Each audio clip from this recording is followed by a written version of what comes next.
It was a busy day at the Grand Plaza Hotel, one of the finest five-star hotels in the city. The lobby was filled with guests in fancy clothes, sipping coffee and chatting. The polished floors reflected the glow of the chandeliers above. The air smelled of luxury, and everything seemed perfect, until he walked in. An old black man, dressed in a simple gray suit and carrying a worn cane, stepped through the automatic doors. His shoes were old, and his clothes were not from a designer store. His face was weathered, and his eyes looked tired, as if he had seen much in his life. But despite his simple appearance, there was something about him that made people pause. He walked toward the reception desk, his cane tapping on the floor with each step. The receptionist, a young woman named Emily, smiled at him. "Good afternoon, sir. How can I help you today?"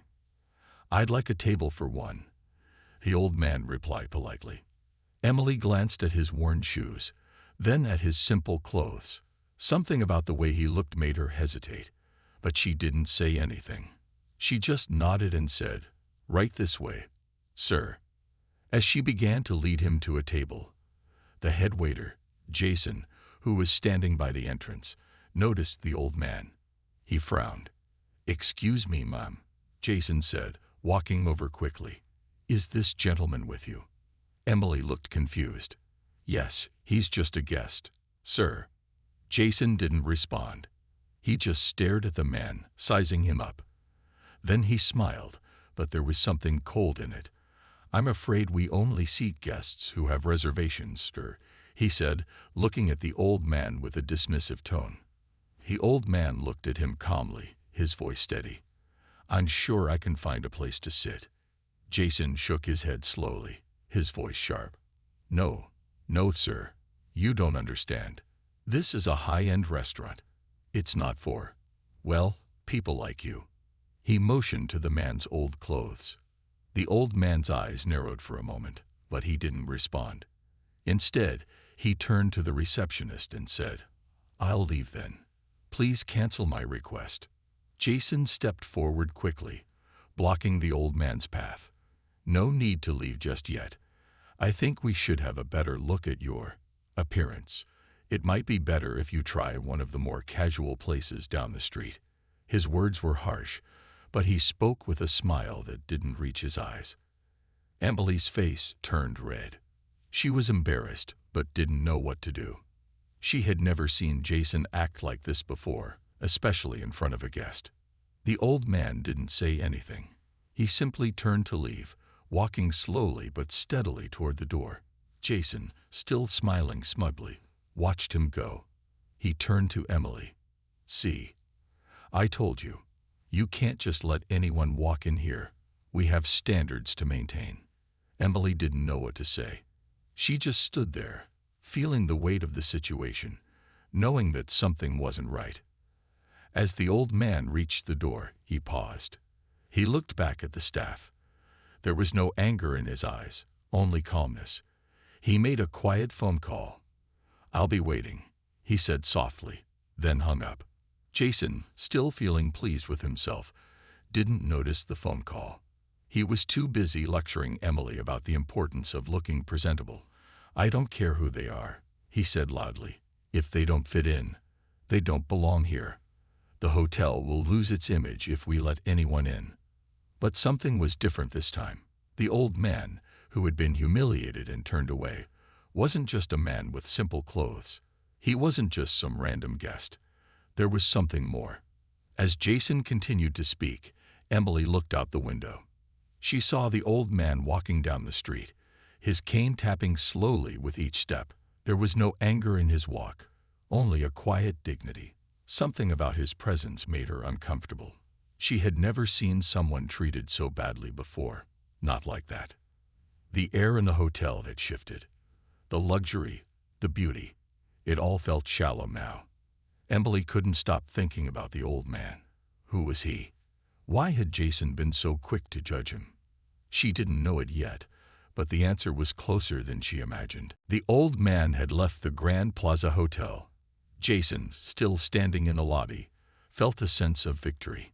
He had saved the hotel's image, he thought. No one could ruin the reputation of the five-star restaurant with people who didn't belong.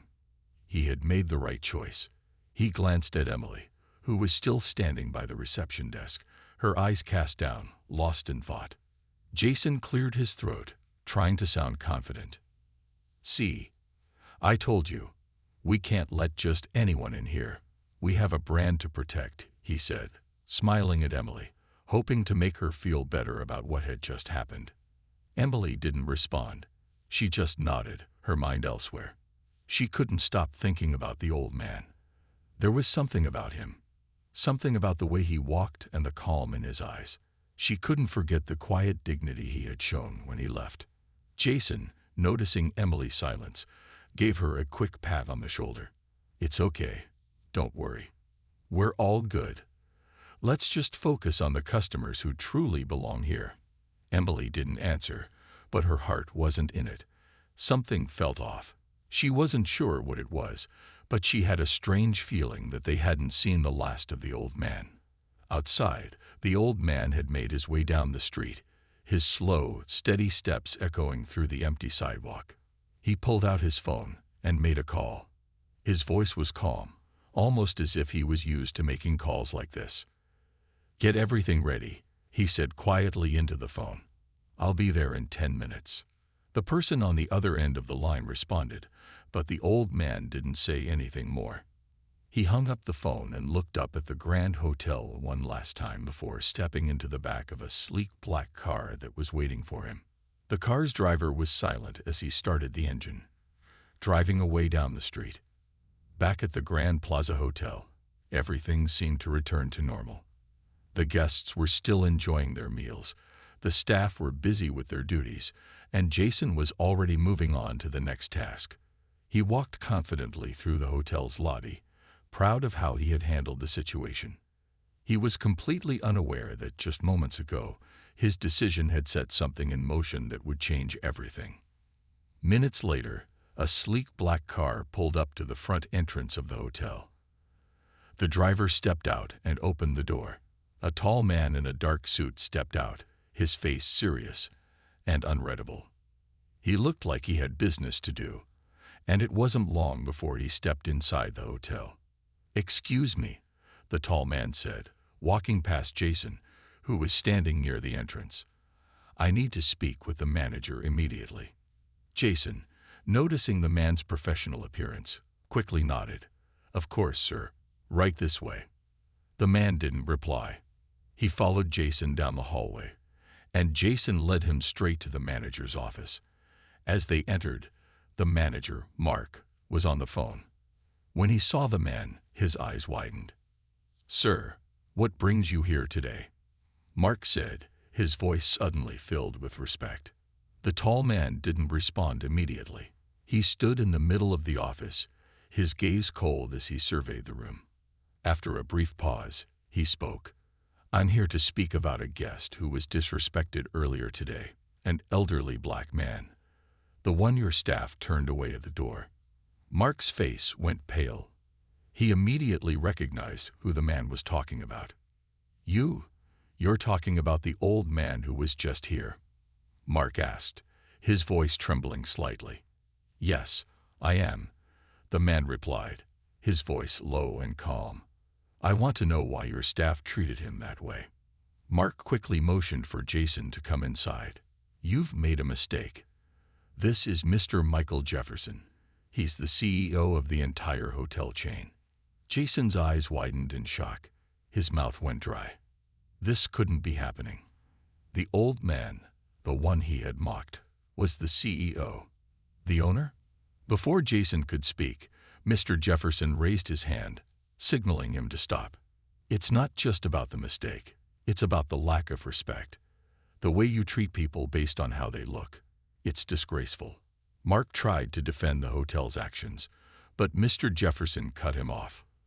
"Let me tell you something, Mr. Mark," he said. "The real cost of disrespect isn't just a poor review. It's losing trust in people.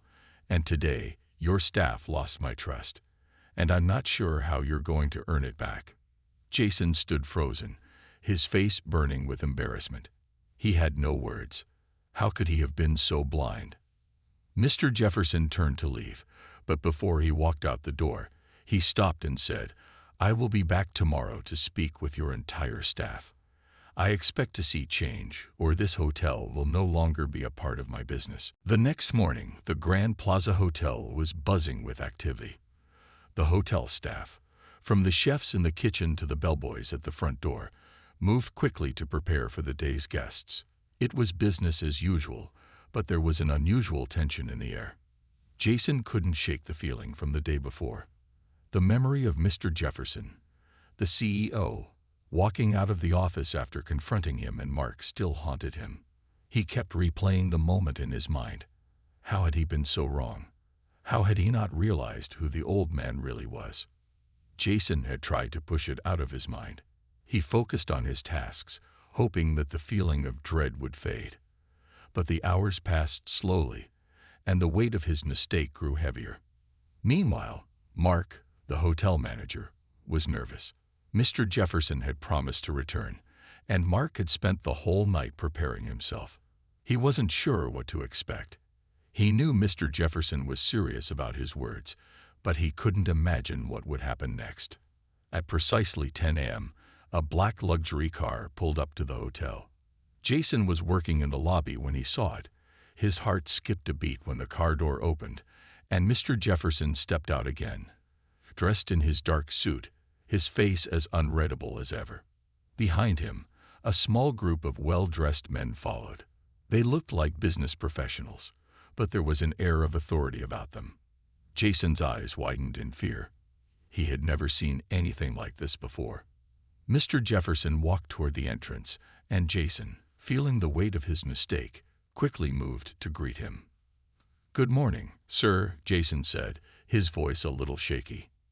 Mr. Jefferson didn't acknowledge him right away. He walked straight past him without a word and entered the hotel. Jason stood frozen for a moment, his face flushed with embarrassment.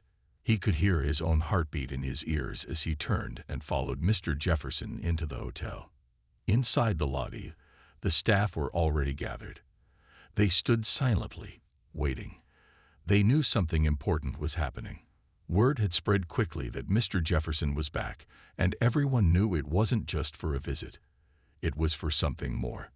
The group of men with him moved to the center of the room, and Mr. Jefferson stepped forward.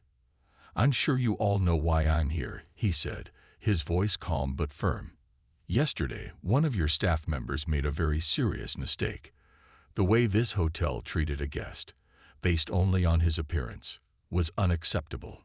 Everyone stood still. There was no movement, no sounds. The atmosphere was heavy with tension. Mr. Jefferson paused for a moment, his gaze sweeping over the group of staff members. Jason's stomach tightened as he realized he was part of that group. He had thought the conversation would be brief, maybe a warning. But now, with everyone's eyes on him, he understood that it was much more than that. This hotel is about excellence, about hospitality, about making every guest feel welcome. It doesn't matter who they are, where they come from, or how they dress. Every guest deserves the best treatment. That's the standard this hotel was built on, and that's the standard we will continue to follow. Mr. Jefferson continued. The staff nodded, some of them ashamed, others nervous. They had all heard the stories of Mr. Jefferson's reputation. He was known for being strict, but fair. He expected the best from everyone who worked for him. And now, it was clear that the hotel's reputation was on the line. "Jason," Mr. Jefferson said, his voice cutting through the silence. "You were the one who turned away our guest yesterday. I'm disappointed in you." Jason's heart dropped. The words felt like a slap to the face. He had been so sure of himself the day before, so confident that he had made the right choice. But now, as Mr. Jefferson's eyes locked onto his, he realized how wrong he had been. "I know you thought you were doing the right thing," Mr. Jefferson said, his voice softening slightly. "But you judged a man based on his clothes, based on his age. You assumed he didn't belong here. And that's not the way we do things at this hotel." Jason stood there, unable to speak. His face was burning with shame. How could he have been so foolish? The old man wasn't just any guest. He was a person deserving of respect, and Jason had denied him that. Mr. Jefferson turned to the rest of the staff. We're all here to learn from this mistake. I'm going to give Jason a chance to make things right. But you all need to understand something. We don't judge people based on their appearances. We treat every guest with kindness and respect, no matter who they are. He turned to Jason again. You'll personally go and apologize to our guest. You'll offer him the best service this hotel has to offer. If you truly want to make up for this mistake, that's the first step. Jason nodded slowly, feeling the weight of the moment. He knew this wasn't just about a simple apology. It was about his entire perspective, about seeing people for who they really were, not how they appeared. Jason walked through the grand hallway, his footsteps echoing against the polished marble floors. His heart pounded in his chest, and his hands felt cold and clammy. He had never been this nervous in his life. The task ahead of him was simple in theory: apologize to the old man who he had wronged. But in his mind, it felt so much more complicated. As he neared the restaurant, he could see the table where the elderly man had been sitting the day before. The same table was empty now, but Jason knew he had to find him. The man had made an impact on him, even though Jason had barely known him. The restaurant was still in full swing, with guests enjoying their meals and the staff moving briskly to attend to their needs. But Jason wasn't focused on any of that. His mind was set on finding the old man and doing what he could to make things right. He approached the maitre d', who was standing near the entrance. "Excuse me," Jason said, his voice unsure. "Do you happen to know where the man who was here yesterday, the one in simple clothes, is?" The maitre d' looked up at Jason with a puzzled expression. "Sir, you're referring to Mr. Jefferson, the owner of the hotel chain. He left with his team earlier this morning." Jason's stomach dropped. The realization hit him hard. The man he had disrespected, the one he had turned away without a second thought, was not just a guest. He was the owner. He was the one who made the decisions. He was the one who controlled everything. Jason felt his legs go weak beneath him. He had made a terrible mistake. How could he have not recognized Mr. Jefferson the day before? How could he have been so blind?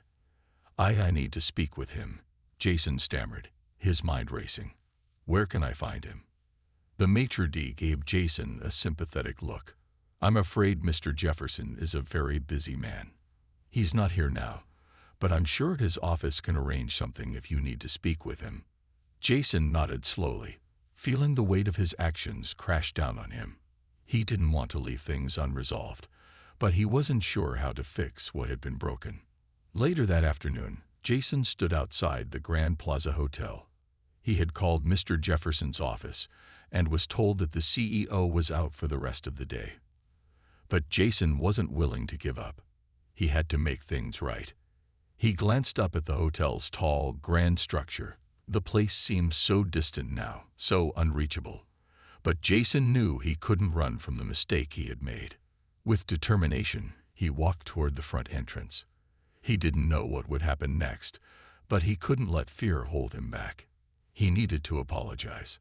Inside, the hotel lobby was bustling with activity.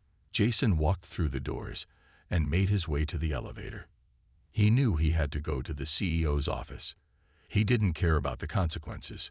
He needed to speak to Mr. Jefferson face to face. When the elevator doors opened, Jason found himself on the top floor of the hotel. The long, polished hallway stretched out before him. Jason had never been up here before, but today, he felt as though he had to face the truth. He walked up to the office door and knocked softly. "Come in," a voice called from inside. Jason stepped in and was immediately met with the sight of Mr. Jefferson sitting behind a large desk, his posture relaxed but commanding. The old man's eyes were calm, but there was a seriousness about him that made Jason feel small. "I didn't expect to see you again so soon," Mr. Jefferson said, his voice measured but not unkind. "What brings you here, Jason?" Jason stood there for a moment, unsure of how to begin. His throat was dry, his nerves threatening to overwhelm him. But finally, he spoke. "I'm sorry," he said, his voice barely above a whisper. "I was wrong yesterday. I treated you like you didn't belong here, and I didn't even know who you were. I judged you based on what you were wearing, and I made a mistake." Mr. Jefferson didn't respond immediately. He studied Jason for a moment, as if deciding whether to say anything at all. Jason had spent days thinking about what Mr. Jefferson had said. He had returned to his normal duties at the hotel, but the weight of his actions still hung over him. He knew he couldn't just move on and forget about what had happened. The lessons he had learned from his mistake were still fresh in his mind, and he was determined to grow from it. One day, just as he was finishing his shift, he saw Mr. Jefferson again. This time, it wasn't in the office. This time, it was in the hotel lobby. The old man was talking with some of the hotel's top executives, but as soon as he saw Jason, he waved him over. Jason hesitated for a moment. He hadn't expected to see Mr. Jefferson again so soon, but he walked over, his nerves not as sharp as before. He was ready to face him. "Jason," Mr. Jefferson said, giving him a warm smile. "I hear you've been doing great work around here. You've earned the respect of the team. Keep it up." Jason's heart swelled with pride. The man who had once been a stranger to him, the man he had disrespected, was now giving him praise. It felt like a full-circle moment, one that Jason would never forget. "I'm trying," Jason said humbly. "I won't let you down, sir." Mr. Jefferson nodded, his eyes gleaming with something Jason hadn't seen before: respect. "You're not just working here, Jason," Mr. Jefferson said thoughtfully. "You're part of something bigger, and you've shown me that you can learn from your mistakes. That means more than anything." Jason was quiet for a moment, taking in the weight of those words. It felt like a new chapter was opening for him, one filled with opportunities and challenges he was ready to face. As he left work that evening, Jason couldn't help but smile. His journey had just begun, but it was no longer about the past mistake. It was about the future and what he would do with the second chance he had been given.